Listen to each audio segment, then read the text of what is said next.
Jalgpalli tähtsusest arenenud riikides on Eesti ajakirjandus ammu aru saanud ja aeg-ajalt ilmuvad ka vastavad artiklid. Sama arusaam kehtib ka meie ühiskonna kohta.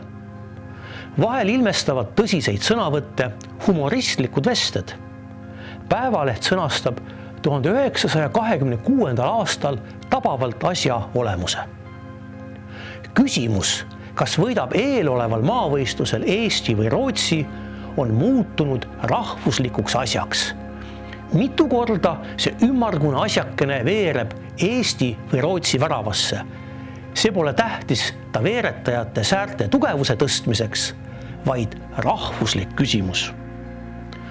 Autoriks märgitud Evald Viskel tõdeb ühest küljest, et jalgpall on sõjamäng, sõjasümbol.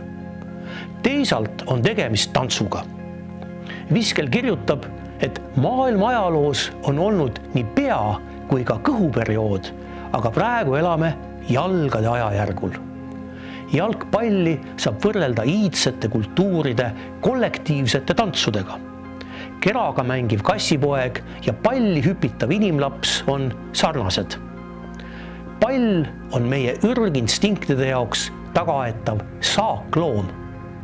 Autor kirjutab, kas see pall, mida inimesed kõik oma sisemuses armastavad, pole mitte sümboliks tollele hiiglapallile, millega mängivad surematud jumalad, maakerale. Ta lõpetab oma sõnavõtu nõnda. Jalgpall on ümmargune jumal. 11 triibulist, see tähendab siis meeskonda, on preestrid. Publik on kogudus, palvetajad. Vahekohtunik on ülempreester.